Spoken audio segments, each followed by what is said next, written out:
The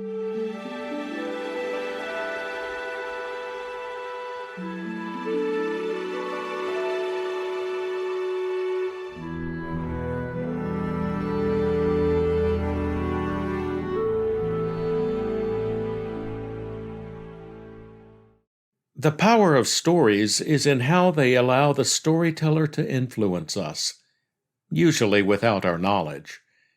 Well, that can be good or bad, depending on how we choose to use that power.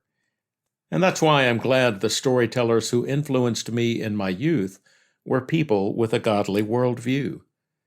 Chief among them were the Catholic J.R.R. Tolkien and his Anglican friend and colleague C.S. Lewis.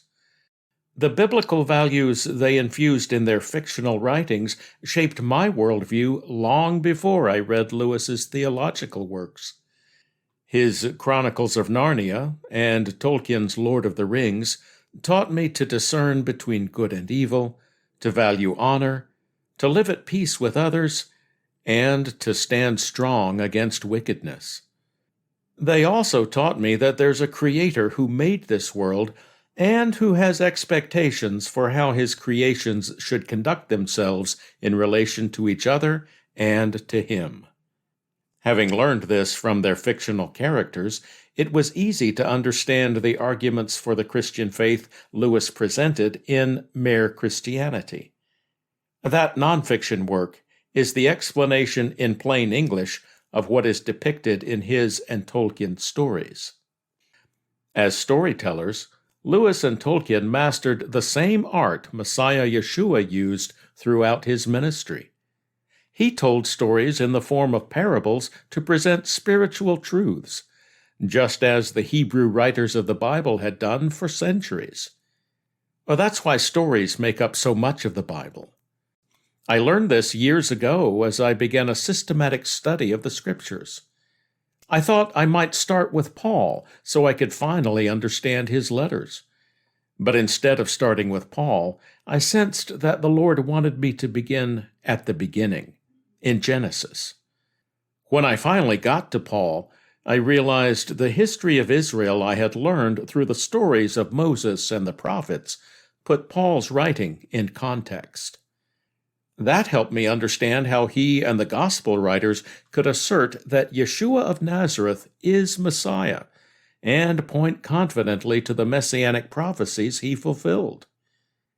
Consider, for example, the life of Joseph, a man we believe to be a type of Christ, or forerunner of Messiah. Christians learned this from the Jewish sages, who see pictures of God's anointed in biblical characters like Joseph, David, and Hezekiah. Christians and Jews disagree on whether Yeshua is the Messiah, but we can find common ground as we study the Scriptures to learn what Messiah is supposed to do. This is why Joseph's story is important. One revelation of Messiah comes through the account of how Joseph was taken from prison and raised to power. Then Pharaoh said to Joseph, "See, I appoint you over the whole land of Egypt."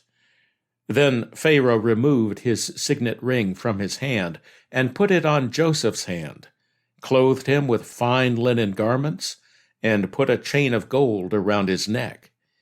Then he had him ride in the chariot as second in command, the one that belonged to him. And they called out before him, "Kneel down." So he appointed him over the whole land of Egypt.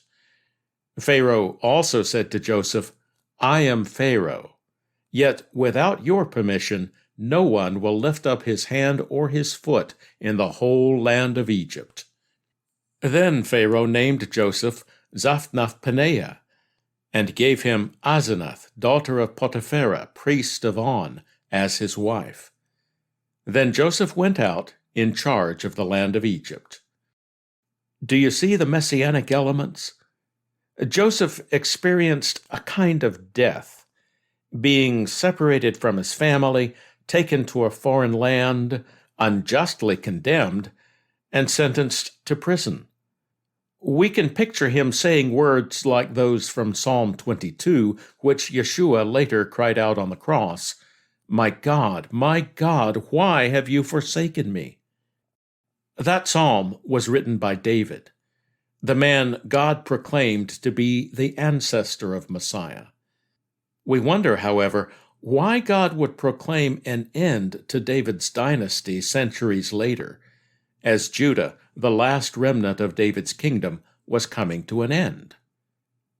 "As I live," declares Adonai, "even if Coniah, son of King Jehoiakim of Judah, were a signet ring on my right hand, yet I would pull you off and give you over into the hand of those seeking your life. Yes, into the hand of those whom you dread, even into the hand of King Nebuchadnezzar of Babylon, and into the hand of the Chaldeans." Is this man Coniah a despised, shattered pot, a jar with no delight in it? Why are he and his seed cast out into the land they do not know? O land, land, land, hear the word of Adonai.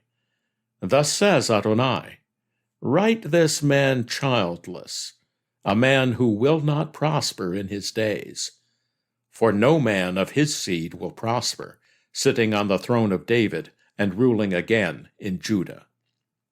Yeshua was descended from Coniah, also called Jeconiah. How then could he be Messiah if that line of David's descendants was cut off and, in a sense, died? The answer is in the word Haggai the prophet spoke to Jeconiah's great-grandson Zerubbabel, after the return of Judah's exiles and the resurrection of the nation. "Say to Zerubbabel, governor of Judah, I'm going to shake the heavens and the earth, and I will overturn the throne of kingdoms and destroy the strength of the kingdoms of the nations. I will overturn the chariot and its rider, so horses and their riders will fall, each by the sword of his brother.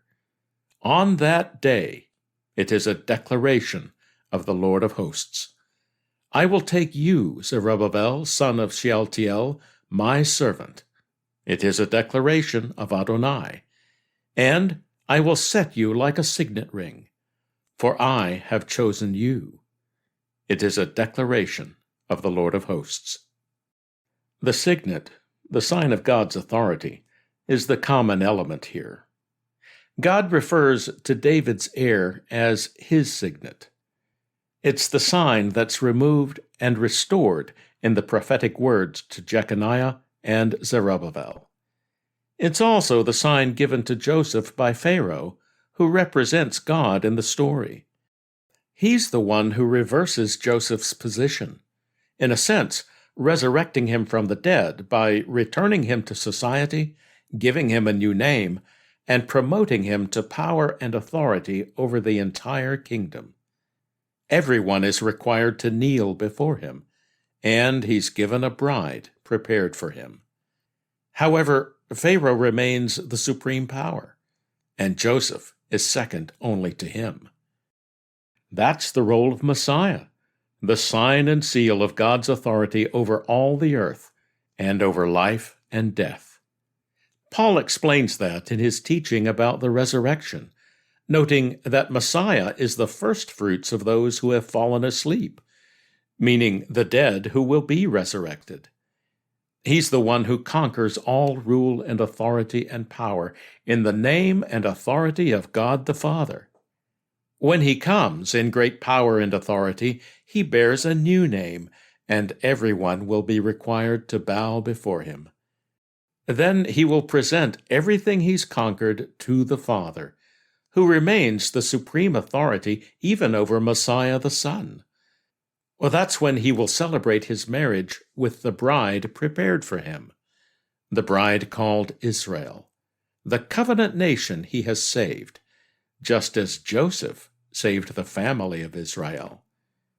It's all there in the story.